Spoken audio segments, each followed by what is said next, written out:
Hello ladies and gentlemen, welcome back. This is HD Starcraft and I'm back for another Heart of the Swarm broadcast, and this is going to be from the Asus ROG Grand Finals. I'll only be casting this game of the set as I'm told this is the one to watch, and we have San Liquid Taeja as the red Terran in the bottom left-hand corner of the map. I thought for a second there that said San Fran, as in San Francisco, but it doesn't. It's a San Liquid Taeja. He is the red Terran in the bottom left-hand corner of Newkirk Precinct, and in the bottom right-hand corner we have Azubu-san, who is otherwise known as just San. He is the blue Protoss in the bottom right-hand corner of the map. Let me go ahead and check and make sure his name is San. And yes, it is. So his name is San. People just call him San instead of Azubu-san because Azubu, I believe, is his clan.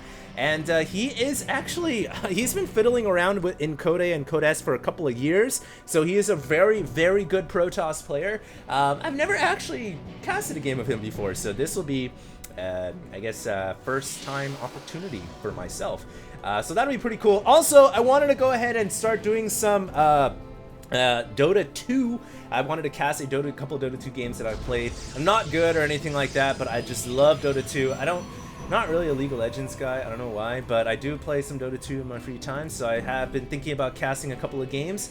Maybe expertly casting them if I get a chance, but we'll see what happens. So that'll be pretty fun for me to do, and branch out to some other games just outside of Starcraft as well. But yeah, this I'm told is a very, very good game between San and Taeja. I don't really need to talk up Taeja all that much because he is like the boss Terran. He's been around for a very, very long time. And I'm very much looking forward to seeing this Terran versus Protoss. And like I said, this is the grand finals of Asus ROG. Have no idea what happened in games 1 or game 2. All I know is this is game 3, or is it game 4? I'm not sure, but like I said, I'm only going to be casting the highlight games for you guys, and casting the best of the best. So make sure to let your friends know. And if you get a chance, subscribe. I am at youtube.com/HDStarcraft. Anyways, here comes the SCV, and it is going to be making its way over to the right-hand side of the map, and there is a nexus there, so that SCV will not be able to do much. Can't block it, obviously, but it can get into the main base here and take a peek as to what is going on. And it looks like San right now is going for Gateway, Cybercore, couple of gases. And in Terran versus Protoss nowadays, there are things that you have to be careful about. Oh, that probe is going to make it... No! Oh, so close right there. Getting up to the ramp and just getting blown to bits right before. One of the things that can be pretty deadly, obviously, is the Oracle. Although you don't see that all that often, it's still something that Terran players have to be very careful for in the early game. That's why scouting, there's an even bigger emphasis now on scouting early against a Protoss player, just to make sure that they're not going for Starport or Stargate. Terrans also, their Hellbats are very good against Protoss, or Widow Mines are also very good as well, obviously. And you have to be careful sometimes of a Terran player that's going for a quick factory and is trying to pump out early mines. But it looks like in this situation, we are going to be seeing set up standard game here. Of course, that Mothership Core is going to make its way over. Whoa, that's a very cool icon. That's like something you would see out of Game of Thrones, one of the royal houses. House Double Stark, 2 wolves. Anyways, here comes that Mothership Core, and this is very standard now in PvT. You'll see that Mothership Core. There's another wolf. What is up with wolves on this map? But yeah, the Mothership Core is very standard to come out in the early game now. But of course, usually Terrans now will have Marines out, and they'll be able to fend off that core. But typically, the Protoss, they don't send this Mothership Core out to do damage. They're just sending it out to scout because they don't have any other way to scout until a Robobay finishes. So you can see that Taeja did a really good job of having his Marines in position. Now he's like, yes, blocked off that Mothership Core, and now I can actually just send my Marines out to the front. And it looks like he's going to be pumping out a couple of Widow Mines here.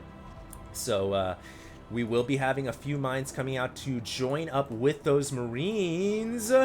And that Mothership Core is going to pull itself back home to the bottom right-hand corner of the map. A robotics facility and a forge is back on that main base at the same time as well. And San is actually going to have to pull this Stalker away. He's taking a little bit of damage from these 5 or so Marines. And Liquid Taeja, with a little bit of a strange push. You don't see Terrans do that too often, walking across the emblem, the logo, once again. But Taeja pushing out with a few Marines here just to flex his muscles, I think, and show that San that, you know, hey man, I'm here to play, I'm here to game, so don't think I'm just gonna sit back in my base all day and just twiddle my thumbs and build a bunch of command centers. I'm here to game. But he is now going to pull back, and it looks like we have a medevac on the way, couple of mines and marines as well. This is one thing that you have to be so careful about now in Heart of the Storm playing PvT, that medevac can get in so quickly with afterburners, and there's no defenses here, and Taeja's gonna get right in the main base. Oh my god, he's gonna plant those mines down. Those probes have to get out of harm's way. They're gonna try to evacuate here. I like what Azubas, and not Azubas, but San did, sending in one probe there to absorb damage from the Sentinel missile, and then hopefully doing some damage to the Marines as well. So really nice play right there by San, sending in one of the probes, one or two of the probes, and cue epic music. But we do have a Twilight Council on the way right now from San, so he is going to be going for Twilight Tech, and probably going to be seeing Templar Archives pretty soon here.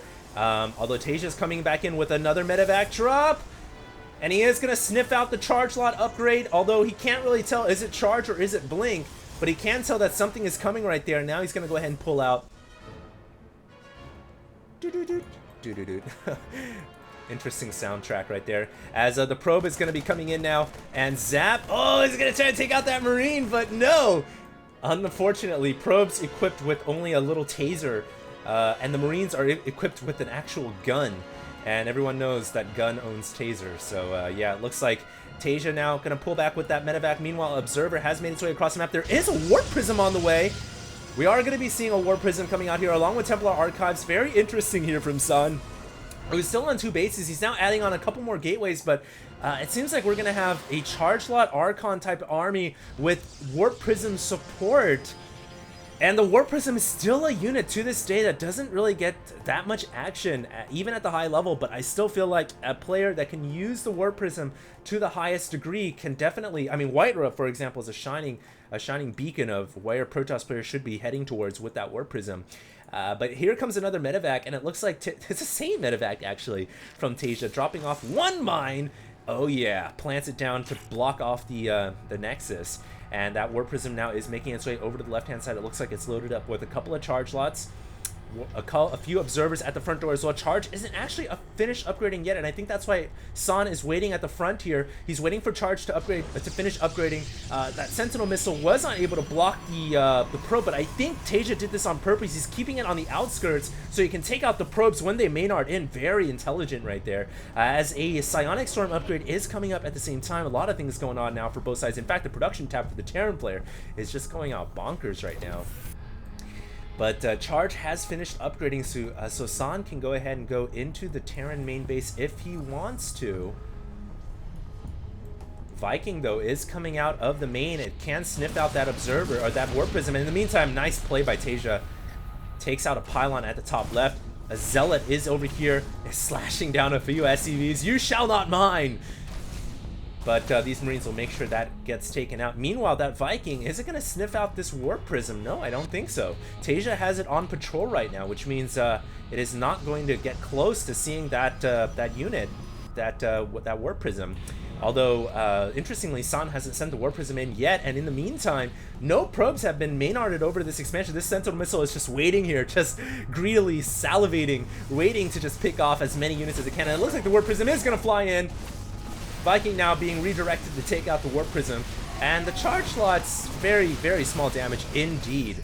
Not much at all. And oh, the Warp Prism, excuse me, the Sentinel missile from the Widow Mine takes out one probe, but didn't take out much more than that because the way that San sent out his probes, he actually sent them out not in a clump, but rather in a line, if you will, and had one in the front. So luckily for Azuba-san there, he didn't lose that many workers, and in fact, in terms of total workers killed, this game has been quite mild.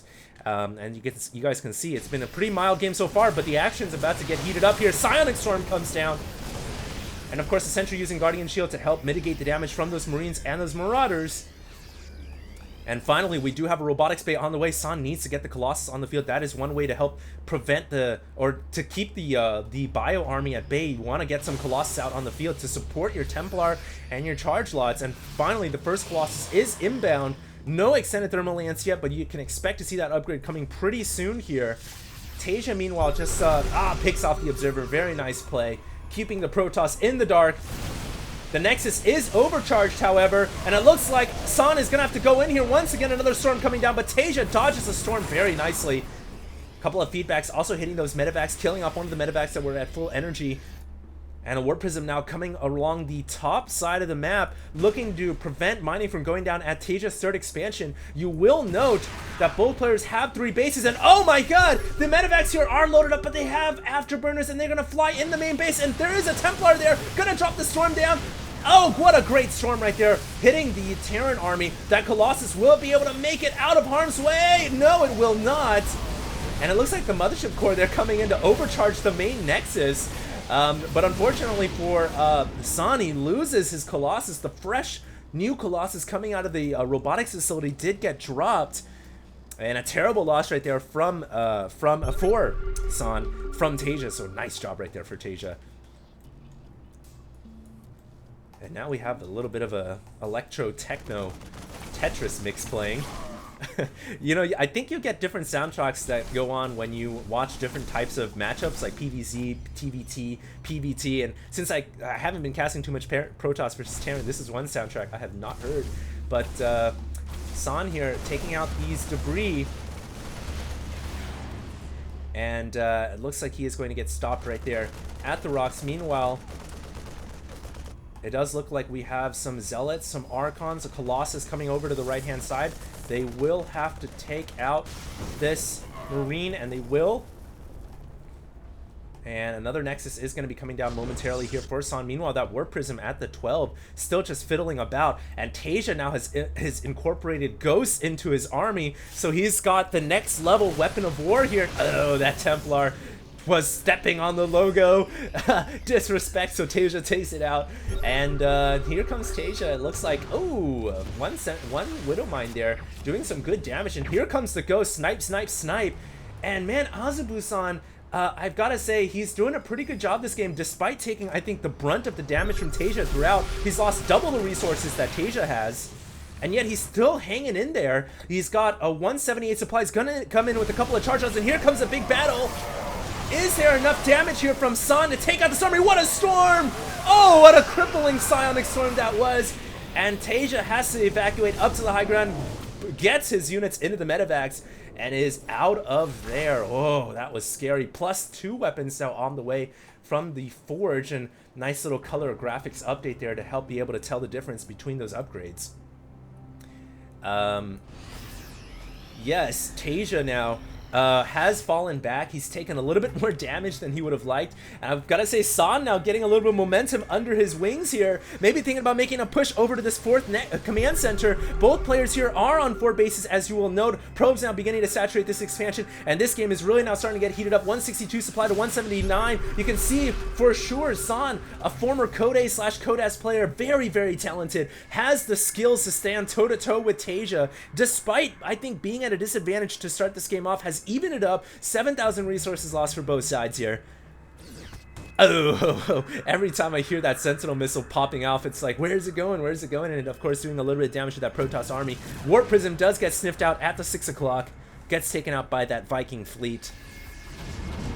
And a couple of medevacs now being loaded up as Taeja staying to his tried and true biological army style. This is basically the keys to victory lie within playing within your comfort level, your comfort zone. And you know, Taeja is the kind of player that just sticks with the bio, and it works for him. He's going with Marine Marauder Ghosts, and it has not failed him so far. He's even added in a couple of Widow Mines that have done great damage for him, and it looks like he might be thinking about going with these 2 medevacs here. Gonna try to drop into the 3rd base. No defenses here, and probes are gonna start to go down. 11 probes have dropped, 12 probes in fact, and the Nexus now getting overcharged. Very nice drop by San, having his Mothership Core nearby.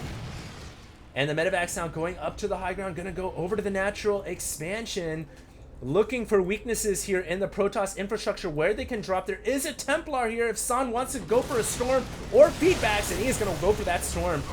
Very nice job. And Yeah, it looks like with the photon cannon there, as well as San is going to keep his 4th Nexus alive.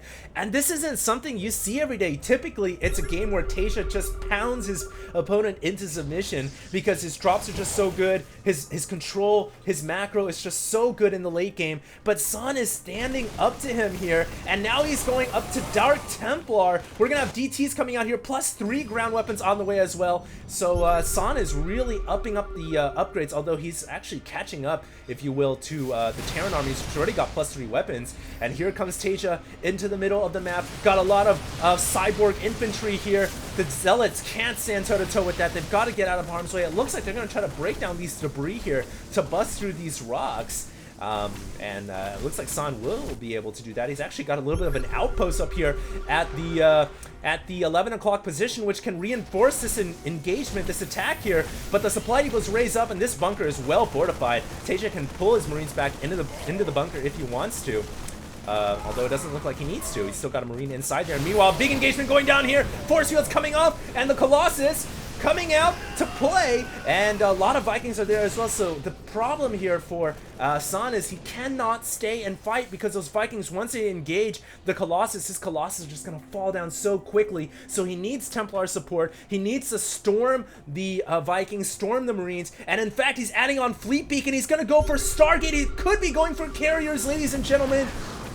We are going to be seeing carriers coming out momentarily for San. Meanwhile, more engagements going on in the middle of the map. Liquid Taeja trying to pull away from this Protoss army. More EMP shockwaves coming down. It looks like the Zealots trying to get through this bottleneck. They will bust through that bunker, and in turn, that Terran outpost, the 4th expansion, is taking damage now. And Taeja needs to bring his reinforcements over here to protect.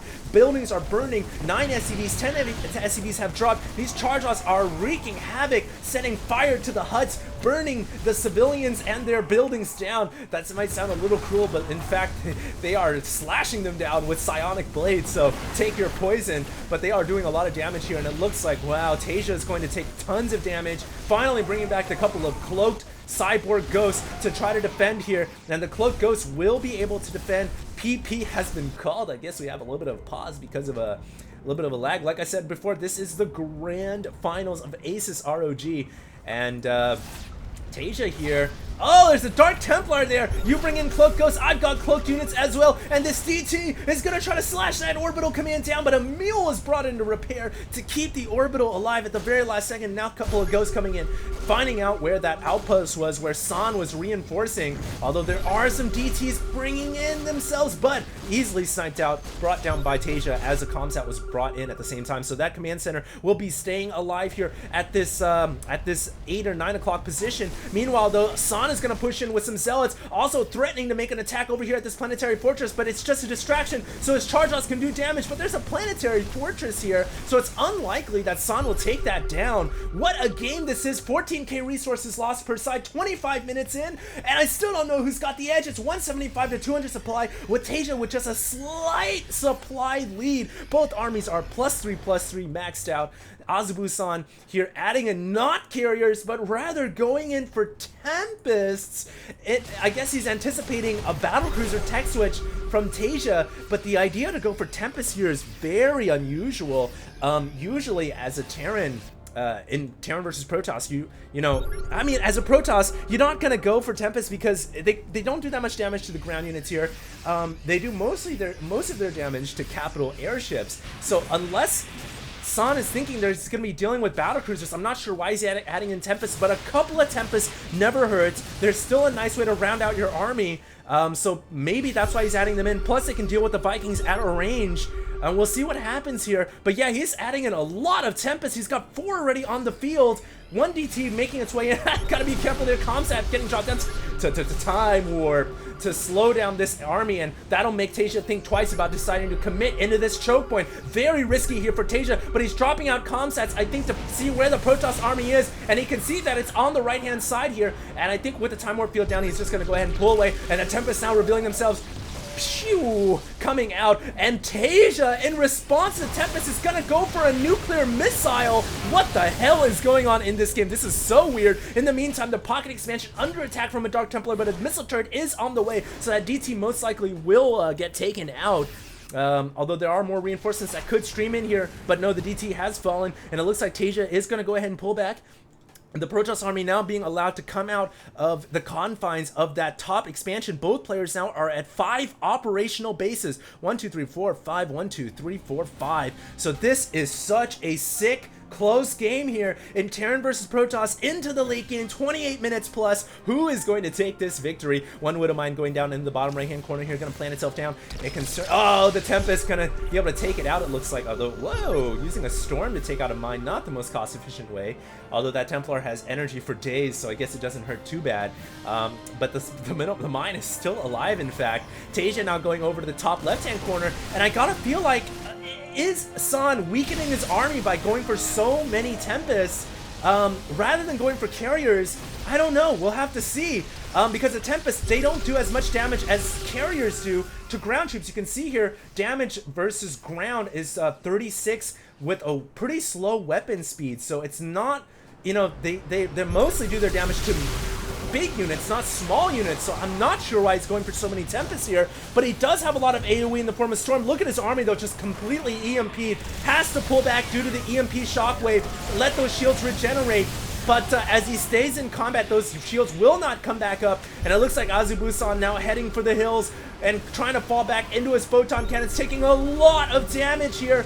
More Templars being added in, but I think Taeja getting the best of that engagement, bringing in some Ghosts to take out the Templars that were brought in. But you can see a lot of reinforcements from Azubu-san were coming down at this pocket area. It looks like he wants to commit to taking out this planetary fortress. If he loses a base, he's going to take out a Terran base as well, it looks like. And here we go. That planetary fortress, I do think, is going to go down. That's a lot of firepower for a PF to handle, but there's a ton of SCVs repairing it, and it looks like San has to pull back. He brings his units out of harm's way, and Taeja is going to take out this Nexus. Great job by Liquid Taeja, and I gotta feel like maybe the Tempests, I don't know. I don't know if that was the right decision. I think carriers would have been better suited if you're going to go for a fleet beacon type unit. Tier 3 air, I think carriers are better suited in this style, in this format of Terran versus Protoss. And I think it's a bit of a shame he went for Tempest, because now how is he going to deal with this army? He's got to get more Archons and Templars on the field, not to mention Colossus. And there's just so many Ghosts here. Look at how many Ghosts are in the army. There's so many Ghosts I can't even count it all in one tab. Has to be counted on a second one. And here comes Liquid Taeja, preparing to go in once again for the next round of engagements. That Ghost taking a lot of damage here, was sniped off, and it looks like both armies here still going head to head. It's still very close battle supply-wise, 194 supply to 190, so it's still anybody's game to take, I feel like. And here comes Liquid Taeja with his army, so many Ghosts, EMP galore. And it looks like San just has to pull away. He cannot save this Nexus.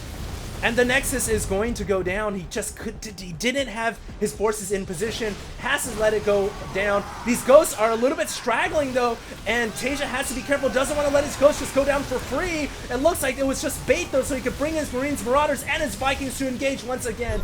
And Taeja's just baiting the Protoss army right now, saying, you want to go after my Ghosts? You have to fight the brunt of my army. Zealots now being warped into the front lines. Will it be enough for San to take out this army? It looks like he might have enough. Oh my god, San is going to win this battle. Unbelievable. Sick win right there. Sick win. And it looks like a DT takes out a command center at the top left corner as well. And this is exactly the break that San needed, although he has to be careful. He doesn't have an observer here. The Ghosts snipe out. They take out a Colossus just from auto fire. San here has to be so careful, because you don't want to get overconfident. It's very easy to get overconfident in these situations. When you win that battle, you push in too hard, and Taeja might have more reinforcements than you. And you can see here both sides are just playing that tug of war right now, but I feel like San might have the upper edge. Yeah, he lost 2 of his Nexi, but he's got a supply lead, and we'll see what happens here. Both armies still dancing, and Taeja trying to hold off this planetary fortress. Will he be able to do it? Both sides are going to engage, and I guess the Tempest, they're paying off for themselves quite well here, because they are taking out these Vikings one shot at a time. Not bad at all, but you can see here now, without any ground support, these Tempests are very naked and very vulnerable. They will have to pull back, I think, but more reinforcements are arriving from this underneath pylon, preventing this command center from even thinking about landing. Snipe goes the Ghost. on that Templar, and the Templar just goes, oh, dies immediately. Both players still on 5 bases here. Ladies and gentlemen, what a game we have. Resources lost 34k to 39k, and what a game, what a game. 34 minutes long, and just unusual build here from San, going for a Tempest reinforced army, and it's not working out too badly for him. If you think about it, the Tempests are actually fairly good against Ghosts, because Ghosts just don't do any damage to Tempests, and Tempest can snipe them from a far range away. So maybe that's one of the motivations as to why he went for Tempest. We do have another command center coming down here. Never saw the nuclear missile being used, and unfortunately, as Liquid Taeja has a nuclear missile. It is stored within the confines of this academy, and at any point, you know, that silo can be used for a nuke if Taeja remembers that he has constructed a nuclear missile. Although we haven't seen him use it yet. Here comes the Protoss army once again. San gonna try to take out the new expansion of Liquid Taeja, and this is one thing that Tempests do excel at. They can snipe out buildings from a range very easily. Oh, but it looks like Taeja just gonna lose a lot of SCVs, and his building is gonna be put on fire. But San is not going to finish it off. He's gonna tease Taeja here, and he's gonna just pull away. So he's not gonna commit to taking out that command center. And we have an Oracle being added in, ladies and gentlemen. What is going on? San is gonna add in an Oracle, and I think I know why. I think he's gonna bring that Oracle to finish off that command center. No, excuse me. Of course, Oracle cannot take out buildings. They can only take out workers. So I think he's just gonna add in the Oracle for late game harass. And where is that Oracle? Here we go. It is on the way here. As you guys all know, Revelation and Envision, not really abilities that you really need at this point in the game. So I think he's added in the Oracle just to do a little bit of late game damage to the SCV line. It's you know, and in the late game, Terrans, a lot of times they'll add in Reapers, Zerg, they'll bring in Cracklings. Protoss, you can bring in some DTs, Zealots, and if you want, the Oracle. And it's a great way to harass the exterior expansions. As you guys can see, San here doing damage to Taeja, and he's killed off way more SCVs than Taeja has killed off probes, almost double. And so really nice job right here from San, just showing his worth here. It looks like he gets a great storm off on that Terran army, and Liquid Taeja has to kind of pull back a little bit. Out of his element, I feel like, is Taeja. He's down in supply. Doesn't have map control, but he hasn't given up the game yet. It's still anybody's game to take. It looks like he takes out the Oracle with absolute impunity. The Archon falls down as well, and now it's just charge lots and Tempest. This is very risky for Azebusan. He has to engage here, cannot lose his Tempest, and it looks like he gets a oh my god, look at how many units goes down right there. What bloodshed. And it looks like Taeja might be the one pushing through here, even though he's down in supply. He's only got 99 supply. He's got all these cloaked ghosts, just a huge threat to San's army. Maybe that's the other reason why the Oracle was added in, for detection purposes against the ghosts. Although it doesn't matter now, because the ghosts, of course, have decloaked, and the Oracle died regardless. But what a game. Zealots here forcing the liftoff of this orbital command. You shall not land. And looks like Taeja is going to have to come back down there and free that up, but he is running woefully down on supply here. Also very low on minerals, dropping down a bunch of fresh meals, so exactly what he needs to get some more money going. Oh my god, if he can just have a minute or two without any, you know, bothering to his mining here, if he could just mine peacefully for a minute or two, Taeja can remax his army.